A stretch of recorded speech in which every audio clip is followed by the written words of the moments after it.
Poštovani gledatelji, pozdravljam vas u novom izdanju emisije Zlatna škatulja, koja je ovoga puta posvećena 10. etnokampu u organizaciji Hrvatske čitaonice.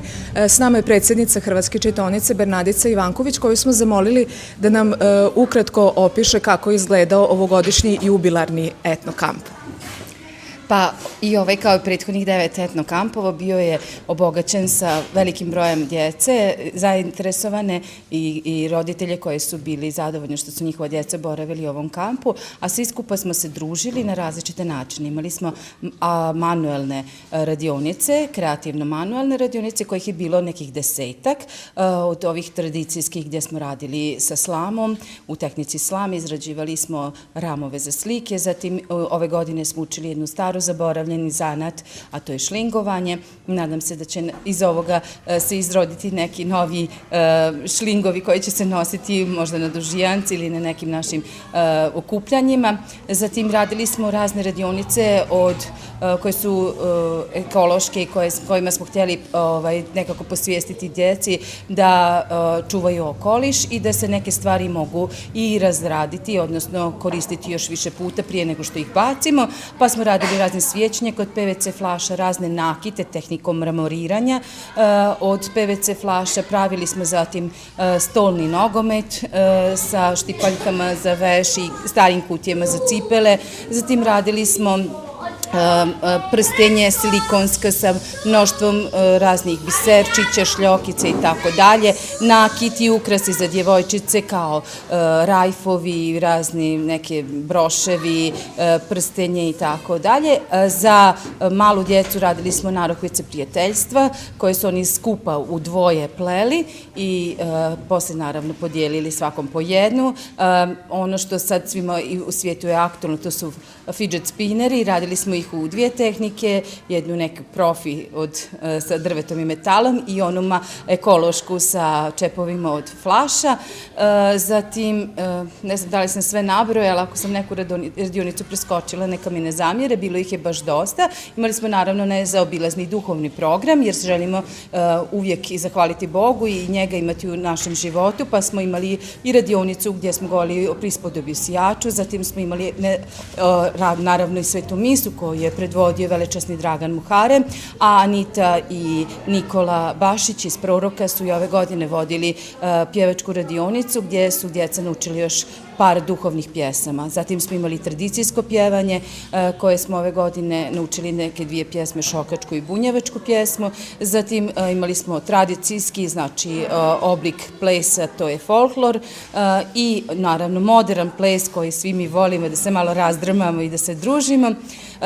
Dramska sekcija je bila puna, tražilo se mjesto više, a naravno imali smo i nove voditelje i recitatore s kojima su također radili tijekom tjedna. Kuharska radionica koju već nekih 5 godina imamo je isto bila mnogima interesantna. Ove godine smo radili gomboce s pekmezom i nezaobilazni izlet da se malo odahne i dobro zabavi uz igrice naših animatora iz oratorija. Ove godine smo išli na salaš Marine i Ivana Pijukovića na Čikeriju. Jubilarni je, znači 10. kamp po redu, ili se on po nečemu razlikovao možda od prethodnih, je li bilo nekih novina? Novina je bilo nekoliko. Prva i osnovna jeste da je došla do smjene generacija. Djeca koja su godinama dolazila u kamp su sada prerasla da bi bili sudionici, pa su oni sada bili već volonteri. Nisu se htjeli odvojiti od kampa, pa su molili da li mogu doći pomoći, što nam je drago, znači da ga vole, a došle puno nove mlade djece koje su tek izašle iz vrtića ili koje su tek prvi, drugi, treći razred, koji će tek stasati i godinama dolaziti, vjerujem i nadam se, u ovaj naš kamp. Bilo je dosta djece izvana, za razliku od prethodnih godina gdje je bio 1, 2, 3, maksimalno ove godine su neki roditelji svoje godišnje odmore tako planirali da dođu u svoj zavičaj, u svoj dom u Suboticu, kako bi bili baš u etnokampu, kako bi njihova djeca bila u doticaju sa djecom svojih vršnjaka i naravno Hrvata i da malo, vjerujem, vježbaju jezik i da vide neke običaje i tradiciju i baštinu svog naroda od kojeg potiču, pa smo tako imali djecu iz Španjolske, djecu iz Hvara, iz Beograda, iz Novog Sada i naravno iz okolnih sela. Evo, samo još da kažemo, spomenuli ste volontere. Ja, kako sam primijetila, ima ih veliki broj i sigurno sam da se zahvaljujući njima može ovako ostvariti, ovako, da kažem, bogat i sadržajan program. Pa program, ne mogu reći da je lako, ali puno je lakše ga osmisliti nego realizirati. Pogotovo kad imate ovako veliki broj djece, jako su vam važni oni koji će boraviti sa tom djecom. Oko 50-ak volontera je ove godine sudjelovalo u radu kampa i njima velika iskrena hvala, jer bez njihovog truda, ljubavi, požrtvovanosti ni ovaj kamp ne bi bio ovako dobar kao i prethodnih 9. I završnica je kampa završna priredba u okviru koje djeca ima prodajna izložba i odigrana neka predstava. Upravo tako, posljednjeg 5. dana, znači danas je ta priredba koju smo mi pripremili, koja će biti u stvari mozaik svega onoga što smo tijekom 5 dana radili. Prikazat ćemo i sve naše uratke, ali ćemo pokazati što smo naučili pjevati, plesati, u čemu smo razmišljali, što smo doznali i to će biti kroz jedan cijelovečernji program sa kompletnom novom predstavom, sa nekim novim voditeljima, sa mladim manekenima koje će prikazivati uratke i sa prodajnom izložbom naših radova za bake, djedove, majke, dide, roditelje, braću, sestre, za sve zainteresirane. Već drugu godinu kamp organiziramo u prostorijama Demokratskog saveza Hrvata u Vojvodini, koji nam je i ove godine ponudio kompletnu infrastrukturu i to nam je velike pomoći zato što imamo dovoljno prostorije koje su zaklonjeni od sunca i od kiše i zahvaljujemo se na njihovoj potpori i materijalnoj, ali i ovoj infrastrukturnoj da bi ovaj kamp bio realiziran u ovakvom broju. Evo, hvala vam i hvala što organizirate ovaj popularni etno kamp. Hvala i vama. U okviru ovogodišnjeg etno kampa po prvi puta održava se i radionica šlinga. Među ostalim vodi ju gospođa Kata Suknović, koja već ima iskustva u ovakvim radionicama i u radu sa šlingom. Pa što je ono što vi djecu pokušavate naučiti, pošto pretpostavljam da to baš nije ni tako lak zadatak? Jeste, ovaj zadatak iziskuje izuzetno strpljenje i ja moram pohvaliti moju grupu da su mi to i uspjeli. Dakle, radimo osnovne 3 vrste uboda, jamice, ravne linije i opšling i ideja je da napravimo male maramice. Znači, juče smo vježbali tokom cijelog dana te 3 vrste uboda, a danas već neke cvjetne motive, kružiće, listiće radimo na maramicama. I kako to zapravo ide? To se treba isjeći u ovom materijalu, neka rupica pa se onda opšiva? Kako to? Najprije se nacrta motiv, prekopira od nekog, znači ili sa papira ili se može i izmisliti motiv. Sad, znači, rupice se, ako su manje, samo prisiku na mali križić, ako su veće, isjeku se, ufircaju okolo i onda ide opšivanje rupice. Onda opšling je malo drugačiji, on iziskuje jedan, tako reći, vid nekog čvorića na kraju, da bi se kasnije kad se odsječe taj motiv, odnosno kraj, da se ne bi paralo. I koliko djeca na ovoj radionici mogu naučiti, hoće oni moći nešto kući kasnije sebi napraviti? Ja ono što sam na ovoj radionici primetila da nijedno nije dite se uvatilo za mobitel, što je meni uspjeh. Izuzetno i svi govore da nam je jako tiha radionica i opuštena, zaista. Pravimo i pauze, dolazi tu do zamora, pogotovo što su to dica od mlađe skupine, znači tu treba više strpljenja, ali zaista imamo baš vridne dice kojima iđe, uspješni su.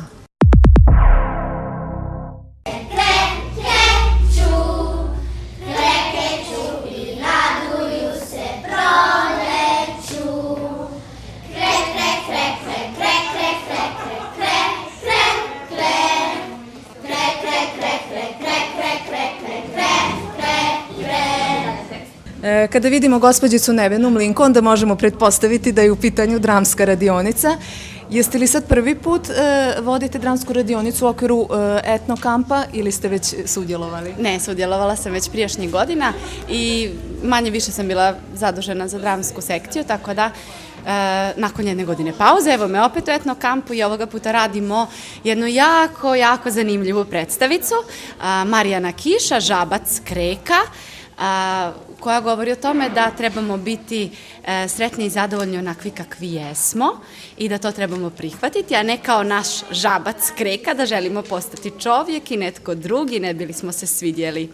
Evo, ja bih rekla da je tu dosta velika zainteresiranost. Jeste i svi su jako mali i talentirani, tako da će biti jedna jako dobra predstava. Ima li među ovom djecom i one koji su već sudjelovali, odnosno da su aktivni u vašoj dramskoj sekciji?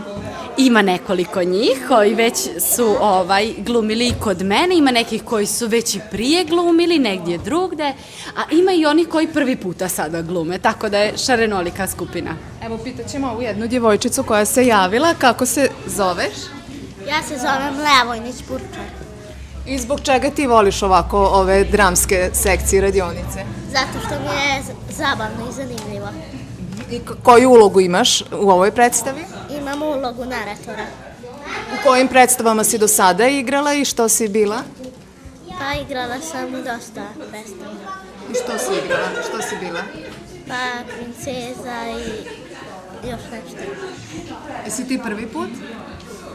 Ja samo gledam. Ti samo gledaš? Stidiš se da se uključiš? Malo. Možda sljedeće godine, onda ti? Kako se zoveš? Dunja Tranković. Jesi ti prvi put? Da.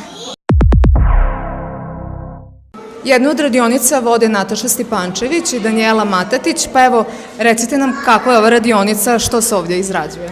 Pa evo, mi izrađujemo narukvice prijateljstva, radimo od materijala i od slamčica, imamo i pletenice, evo sad nam Dražen plete od materijala kao tip pletenice, a njih dvoje rade narukvice od slamčica, dakle provlače slamčice u materijal i tako prave narukvice. A kakve su to narukvice prijateljstva? To je nešto što ste vi izmislili ili već nešto što postoji od prije? Pa da ne bude samo da oni za sebe prave, nego da naprave i za svoje prijatelje, za svoje roditelje i da, eto, njima tako poklone. Kako je zainteresiranost za ovu radionicu? Velika, velika. Uglavnom deca stave na ruke kada završe, pa onda na kraju etno dana, na kraju samog dana, onda oni to vrate kako bi mi na izložbi sve prikazali. Jedna od radionica je ona u okviru koje se izrađuju broševi, a djeci pomaže i pokazuje kako se to radi gospođa Katarina Čeliković. Pa eto, kakvi su to broševi, po čemu su posebni? Svake godine nešto se od nakita radi i ove godine smo odlučili ponovno od materijala koji je za recikliranje, dakle ono što su ljudi koji se bave tekstilom odbacili, mi to koristimo za ovako lijepe predmete, pa to pravimo i ukosnice, dakle i za kosu, i za repić, i narukvicu, i prstenje, i rajfove za kosu. U svakom slučaju djeca ovo jako vole raditi i najčešće kada ih pitate kome će to pokloniti, to će biti svojoj mami. A djeca uče od vas, od koga ste vi naučili ovakve broševe praviti? Kada se odlučujemo koje će radionice biti, onda naravno svi dajemo ideje. S obzirom da ove godine možda i po broju najveći broj radionica, odlučili smo da bude od različitih materijala i naravno pokušavamo pronaći i preko interneta, što najčešće urodi plodom, pronađemo onu tehniku u kojoj djeca mogu dati svoj udio. Dakle, gdje mogu i sami nešto napraviti, a mi smo tu da im pomognemo. Evo, nezaobilaznu slamarsku radionicu vode gospođa Edita Petrekanić-Bačić, gospođa Marija Sarić i gospođa Biserka Horvatski. Evo, mi vidimo ovdje da je napravljen već veliki broj ramova ukrašenih slamom. Je li to neka novina ili ste evo smislili za... Jeste novina, gospođa Edita je dala jako dobru ideju, donijela nam je i mustru, jako smo ponosni i mi smo to rado prihvatili i nas tri se trudimo da čim više komada napravimo, pošto je jubilarna godina, 10. etnokamp po redu, eto malo da se djeca raduju, po jednu zajedničku sliku ćemo staviti u taj ram, a mislimo da je slama uvijek interesantna, ipak je to etno, narodski, slama sa njive i treba djeca da se upoznaju s tim, da rade. I ono što mene posebno raduje je da djeca koje su ranijih godina bila u tom slamarskoj našoj radionici i dalje dolaze, imamo i slamarku jednu koja se iznjedrila, koja prati sve to i jako nam je lijepo, družimo se, super, eto. Evo, tu je među vama jedna djevojčica, kako se zoveš? Ivo Dabarić. Evo, kako se tebi ovo čini? Je li to teško? Pa nije toliko teško. Jesi već nešto radila od slame? Znaš nešto praviti? Pa prije sam znala napraviti ružu, a sad sam malo već zaboravila. Pa evo, tražit ćeš svoje učiteljice da te podsjete pa da ponovo nešto napraviš. Možeš napraviti neki nakit. Da. Evo, kakav bi bio etno kamp da nema u okviru njega radionice u okviru koje se izrađuju popularni, ja ću reći spineri, ne znam, puno ime i prezime, a djeci u tome pomaže Nenad Temunović. Pa, jel to onako, meni se čini onako dosta komplicirano, ali pretpostavljam da ste vi izmislili neki lakši metod za to. Pa, u suštini jesmo. Doduše nismo mi izmislili, nego smo preuzeli sa interneta, sa YouTube-a specifično. Sad, spineri se prave na razne načine, ali mi smo našli jednostavan način, što je i poenta kampa, da ga pravimo od čepova, od boca, zato što u duhu kampa radimo reciklažu i očuvamo. Prošle godine smo pravili kuće za ptice isto od reciklanog materijala i sad smo nastavili taj isti duh za reciklažu i sad pravimo te naše popularne spinere, što je u suštini 5 čepova plus 3 dinara i najjeftiniji spiner u gradu što se može napraviti i naći. A ti dinari omogućuju da se bolje vrti ili što? Pa da, da mu težinu i lakše se vrti sad, eto. Pretpostavljam da su sva djeca prošla kroz ovu radionicu. Ne još, ali ih očekujem. Zato što je bila jedna radionica spinera u ponedeljak što se pravilo od drveta i to je vodio jedan drugi gospodin Bule, kako mu nadimak, Antun se zove čovek. Deca su tamo prvo sva otišla da naprave spinere, zašto je to najpopularnije. Ovo je sad tu malo da se vide i alternativne metode rada i eto, deca uživaju u tome. Ništa, eto. Svaka vam čast. Pa hvala. Evo, sjedim između gospođe Ružice Miković-Žigmanov i gospođe Dejane Balažević-Rudić i sve nešto jako miriše na lak i onako prosto, onako malo opija, pa kako je ova radionica i kako uspjevate u ovakvim uvjetima raditi? Vrlo teško. Evo, što se ovdje zapravo koristi? Da iziđemo na zrak. Pa ovo prvi put i mi radimo. To je mramoriranje plastičnih flaša i pretvaranje u nakit, u bižuteriju. Znači pravimo ovako male komade, prenosimo na plastiku, dodajemo ove ključne elemente, znači ako su minđuše ili neke zakačke ukoliko je ovako nešto kao ovo, znači privezak.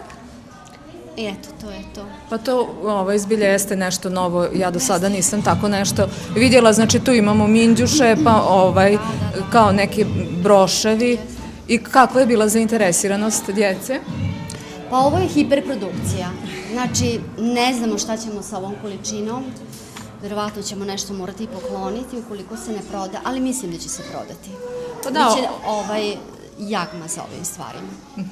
Pa eto, ne čini se da je komplicirano, a mislim da se isplati to raditi. Vi imate malu pomoć? Pomoć, velika pomoć. Evo i vi ste što ste do sada izradili? Evo, do sada smo radili sve ove naušnice i medaljone s pomoć lakova sa plastičnim bocama. Evo, razgovaram s gospođom Jasminom Vuković i Sanjom Dulić, koje su vodili isto jednu zanimljivu radionicu. Ne mogu točno da procijenim, vidim, upalili ste svijeću, pa pretpostavljam da su ovo svjećnaci, iako liči na neke kapice ili već... Što je to u stvari? To su svjećnjaci od plastičnih flaša. Deca su od plastičnih flaša, 3 plastične flaše su rezali, sekli su, potom su ih bojali bojama za zidove i nakon toga su ih lijepili. I ukrašavali po svojim željama. Je li bila velika zainteresiranost? Kako su djeca reagirala? Vidim, ima dosta toga napravljenog. Da, uživali su radeći, sviđalo im se to što mogu puno šara praviti ili ovakve šare koje skidaju farbu. Lijepo su radili, trudili su se.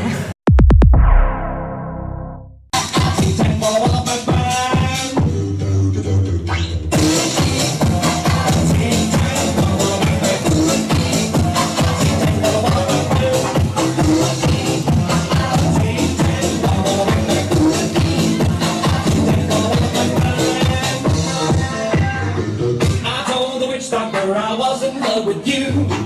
I told the witch doctor I was in love with you. And then the witch doctor, he told me what to do. He told me